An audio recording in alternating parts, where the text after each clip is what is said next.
Dan di saat Nabi Muhammad mulai dicabut nyawa beliau oleh malaikat Israel, Nabi Muhammad mengatakan, "Ah, mahadha, apa ini wahai Israel?"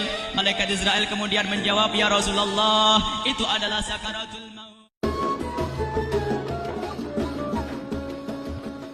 Malaikat Jibril berkata, "Ya Rasulullah, di depan ada malaikat Israel mau masuk." Kata Rasulullah, "Boleh masuk, silakan." Kemudian malaikat Israel mengucapkan salam, dan setelah mengucapkan salam, malaikat Israel menawarkan, "Ya Rasulullah, aku disuruh oleh Allah untuk mencabut nyawamu atau membiarkan engkau." Dalam riwayat, aku disuruh oleh Allah untuk memberikan pilihan kepadamu, al-baqa fid dunya, tetap di dunia, atau ar-rafiqul a'la, atau dengan Allah. Nabi Muhammad menjawab, ar-rafiqul a'la, dengan Allah.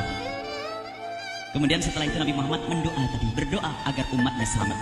Setelah ada jaminan umatnya selamat, malaikat Israel, "Sudahlah, cabut nyawaku kalau memang sudah waktuku." Mulailah Nabi Muhammad dicabut nyawa beliau oleh malaikat Israel. Dan di saat Nabi Muhammad mulai dicabut nyawa beliau oleh malaikat Israel, Nabi Muhammad mengatakan, "Ah, mahadha, apa ini wahai Israel?"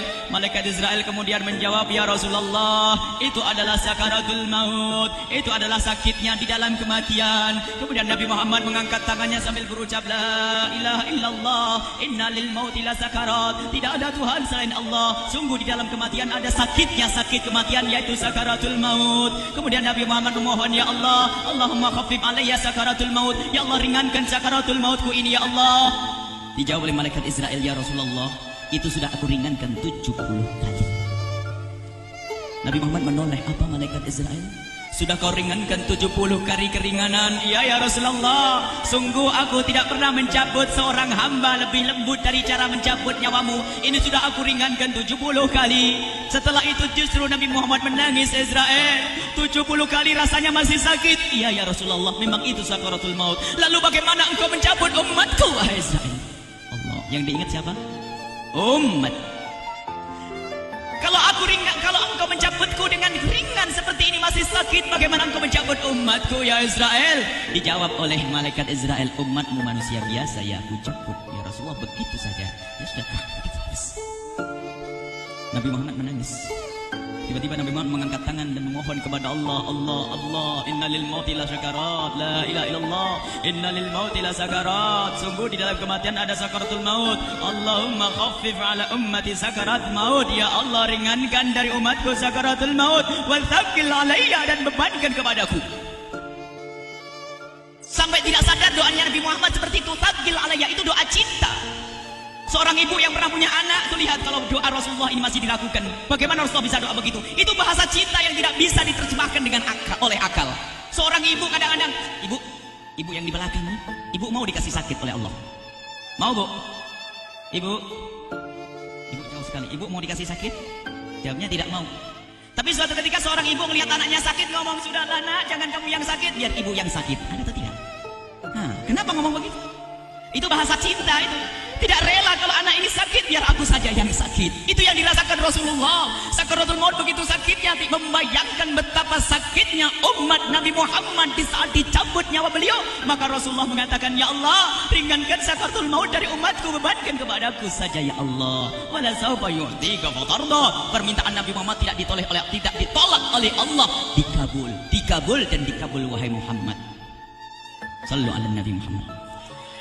Dan benar, sakaratul maut kita ditahan oleh Rasulullah, ditanggung oleh Rasulullah, sehingga digambarkan oleh Imam Bukhari di saat Nabi Muhammad dicabut nyawa beliau, Siti Aisyah yang ada di situ. Rasulullah berada di pangkuan Siti Aisyah, yang saat itu Siti Aisyah melihat keringat dingin keluar dari kening Rasulullah. Siti Aisyah tidak pernah melihat keringat keluar seperti itu. Bahkan di saat dipegang kepala Rasulullah, panasnya melebihi dari panasnya orang biasa. Setiap kali ada kain dicelupkan di air, ditempelkan di kening Rasulullah, langsung mengering.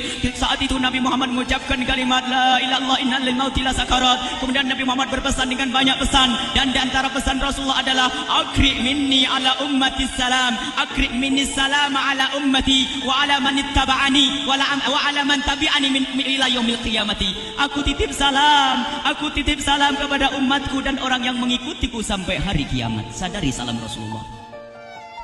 Sebelum meninggal masih ingat titip salam. Salam kepada siapa? Bukan salam kepada siapa-siapa, tapi salam kepada kita. Maka mari kita mengucapkan salam kepada Rasulullah, karena Rasulullah sudah salam duluan kepada kita. Mari kita sejenak bersalam kepada Rasulullah dan hadirkan Rasulullah ada di mata kita dan di hati kita. Mari kita bersama-sama mengucapkan salam. Assalamualaikum ya Rasulullah. Assalamualaikum ya Rasulullah. Assalamualaikum ya Habiballah. Assalamualaikum ya Nabi Allah. Rasulullah mengucapkan salam untuk kita. Dan di saat itu Rasulullah keringat dingin keluar, maka oleh Siti Aisyah diusap. Oleh Siti Aisyah diusap, bayangkan saat itu Nabi Muhammad di pangkuan Siti Aisyah dan diusap oleh Siti Aisyah. Siti Aisyah berkata, keringat Rasulullah mengucur deras hingga aku usap, dan aku usap dengan tangannya Rasulullah. Diusap dengan tangannya Rasulullah. Siti Aisyah memegang tangan Rasulullah sendiri yang digunakan untuk mengusap keringat Rasulullah. Sahabat bertanya, Aisyah, kenapa harus dengan tangan Rasulullah tidak dengan tanganmu? Lihat jawab Siti Aisyah, karena tangan Rasulullah lebih lembut dari tanganku. Sallu ala Nabi Muhammad. Masih sempat nyanjung itu sahabat Nabi. Dalam keadaan begitu masih menyadari kelembutan tangan Rasulullah, jasad Rasulullah, kemuliaan Rasulullah sallallahu alaihi wasallam. Dan aku lebih menginginkan bahwasanya yang menyentuh jidat Nabi Muhammad adalah tangan yang paling mulia di dunia dan di akhirat. Siti Aisyah nggak berani menyentuhkan. Pengennya yang disentuhkan di kening Rasulullah adalah tangannya Rasulullah sallallahu alaihi wasallam. Kemudian setelah itu Nabi Muhammad merasakan sakit yang sangat untuk kita. Kemudian Nabi Muhammad mengangkat tangan tinggi-tinggi mengucapkan la ilaha illallah inna lil mauti lasakarat. Tiba-tiba tangan itu semakin turun dan ditangkap oleh Siti Aisyah. Dan di saat tangan itu jatuh di tangan Siti Aisyah, kemudian tiba-tiba paha Siti Aisyah merasakan berat kepala suci Rasulullah. Dan saat itu Siti Aisyah sadar bahwasanya Rasulullah sudah kembali kepada Allah Subhanahu wa taala. Sallu ala Nabi Muhammad. Siti Aisyah bingung di saat melihat seperti itu. Ditaruh pelan-pelan wajah Rasulullah. Sambil menangis lalu berkata, Rasulullah sudah meninggal. Para sahabat Nabi pada bingung. Sayyidina Ali tiba-tiba terduduk, nggak bisa berdiri. Sayyidina Uthman nggak bisa ngomong. Ada orang Sayyidina Zaid berkata, aku baru melihat Rasulullah. Setelah ini aku tidak mau melihat lagi selain Rasulullah. Ya Allah, butakan mataku. Aku tidak ingin aku kotori mataku dengan selain Rasulullah. Dan dibutakan oleh Allah. Bermacam-macam kejadian saat itu. Madinah heboh, luar biasa dengan meninggalnya Rasulullah sallallahu alaihi wasallam. Dan sungguh meninggalnya Nabi Muhammad adalah menghidupkan hati yang mati kalau orang paham. Tiba-tiba Sayyidina Abu Bakar datang. Setelah Sayyidina Umar marah mengatakan, siapa yang mengatakan Muhammad meninggal akan aku penggal lehernya. Jangan seperti orang-orang Muhammad, Nabi Muhammad sekarang lagi pergi seperti waktu Musa pergi kepada Tuhannya, kepada Allah, nanti akan kembali kepada kita. Muhammad belum meninggal. Ini adalah karena kecintaan Sayyidina Umar bin Khattab, tidak ingin Nabi Muhammad pergi. Tiba-tiba datang Sayyidina Abu Bakar As-Siddiq lalu masuk ke kamarnya Rasulullah, lalu masuk kepada Rasulullah, kemudian mengecup kening Rasulullah, dan Sayyidina Abu Bakar berkata, ya Rasulullah, tibta hayyan wa mayyita. Ya Rasulullah, engkau tetap harum dalam keadaan hidup dan harum setelah meninggal dunia. Sallu ala Nabi Muhammad. Hingga sampai setelah hari besoknya meninggal Rasulullah Senin sore, Selasa malam, Rabu dikubur Rasulullah Selasa.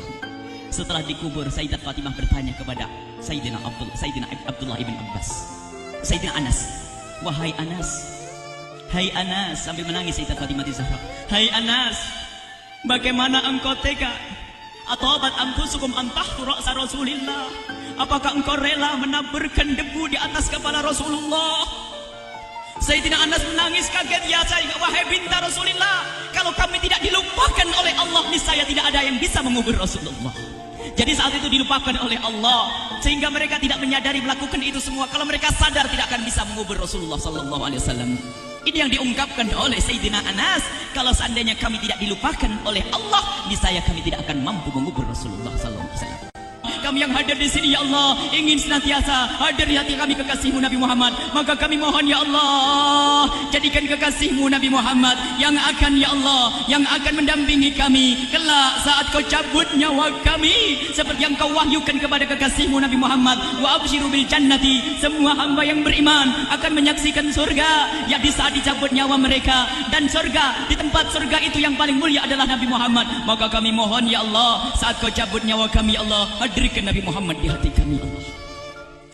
Dan kami mohon, ya Allah, saat di alam barzah nanti, ya Allah, saat yang sangat mengerikan itu, ya Allah, kami mohon hadirkan kekasihmu Nabi Muhammad, sehingga kami tidak takut dan gentar lagi dengan malaikat mungkar nakir. Dan ya Allah, kami mohon Di saat di padang mahsyar nanti ya Allah, hadirkan kekasihmu Nabi Muhammad. Jadikanlah kekasihmu Nabi Muhammad yang akan menemani kami dan akan membonceng kami, membawa kami ke telaga Kausar. Lalu kami diberi air minum dari air telaga Kausar hingga kami tidak akan haus selama-lamanya. Ya Allah, jadikan kekasihmu Nabi Muhammad yang akan menemani kami di saat kami menyeberang Siratal Mustaqim hingga kami tidak akan terjerumus ke neraka Jahanam. Dan jadikan kekasihmu Nabi Muhammad yang akan kami saksikan setiap saat di surgamu ya Allah. Ya Allah, jadikan kekasihmu Nabi Muhammad yang senantiasa ya Allah kami lihat kelak di surga. Dan jadikan ucapan kami di akhir hayat kami kelak adalah ya Allah, adalah kalimat agung dan mulia, la ilaha illallah Muhammadur Rasulullah, la ilaha illallah Muhammadur Rasulullah, la ilaha illallah.